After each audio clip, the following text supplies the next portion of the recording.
Kansas State. Jadar and Cordray and of course Carlos has grown to dislike the our rival as well. But I told those guys on Friday we buzzed through almost 50 plays in our walkthrough in about probably 12 minutes. And it was so clean, it was so precise with what we're doing, and that comes from preparation. That we ran through more plays than we have since I've been here, and it felt pretty dang good, just about where their mind was, where their focus was, and that's not always the case. Those Friday walkthroughs, they're usually pretty good. One time we benched, I think we benched Vic Beasley because he's back there jacking around, that was to see them come out and perform with the kind of purpose and attitude. Just the preparation, not really having anything to do with South Carolina, just how our guys came out prepared to play was neat to see. And again, it couldn't come at a better time. This time of the year, we've again haven't been perfect. And a few weeks ago, we got our teeth kicked in by Pittsburgh, but I still think the margin between playing really good and looking like we did against Pitt is very, very small. And really felt that in that game, our guys played super hard, and they had a great will to win. But we didn't play the kind of discipline. We tried to do too much. And good thing our guys got back to where they needed to be. These last few weeks, but seeing our guys get better as the years progressed, and just love our leadership, our attitude, our chemistry, really hitting our stride at the right time.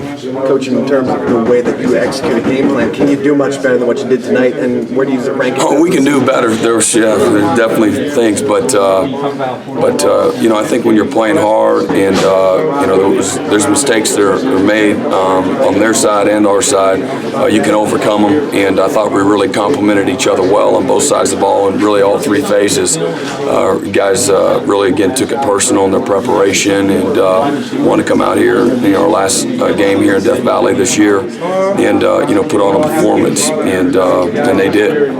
Coach, talk about the performance of Carlos Watkins tonight and the way he was able to get his hands up in the passing lanes. Yeah, and that was big early, in disrupting the timing and the flow, taking the quarterback off his launch point at times, and Carlos leading the way.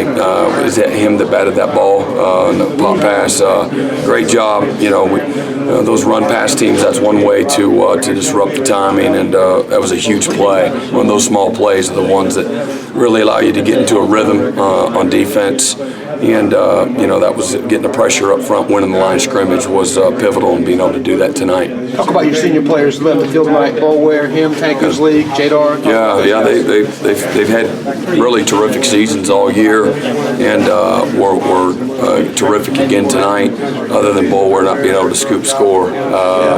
The fumble, but they've all played really, really well, and that's not always the case. These seniors have been completely, totally checked in, and have taken it personal in regards to leading this team and preparing with great purpose, and again making it personal. And remembering a year ago and how we limped through the finish line and didn't finish the way we wanted to. Not talking really as much as the Alabama game, just the latter part of the year where we didn't play as clean or maybe didn't prepare the same way, and so these guys have just four of them, but they've really put it on their shoulders and have carried us this year. Can you talk about Bolware's the way early in the game, how he got before the game even started, he got the team together? Usually Coach Sweeney does that, but he talked to everybody. Yeah. Not a better guy to again get us ready emotionally. Everybody knows the investment that Bolware has in his program and his own personal performance. Being his last game in Death Valley, I was nervous for him. And for us, just because he's such an emotional guy, but did a terrific job of, again, channeling that emotion in the right place in his preparation and executing and leading and checking and things of that nature. So I thought that was great. Guys feed off of that. I think passion and emotion is the great equalizer in this game, and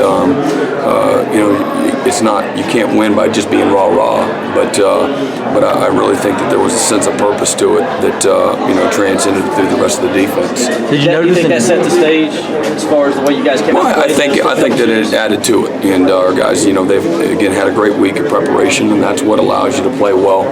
And really, again, valued every moment they had in regards to getting ready for this game. And that's not easy to do on Thanksgiving week, as we all know. You got a lot of things going on, and it's hard to manage that. But we've done a great job. Did a great job of it this week. Was Killer Instinct or along those lines, anything like that mentioned at halftime? No, not maybe. I don't know. I don't really pay attention to that. But I do. You want to play clean, and you want to play with some pride, and you want to play with some toughness. And, when you have success, sometimes it's easy to get satisfied. I think that's human nature. And the great competitors, the great teams, the great players are very, very hard to satisfy. And so hopefully that was a precursor, but we did let them come right out and go down the field on them. So that wasn't good. But overall, I thought that they were hungry and not easily satisfied tonight. Not that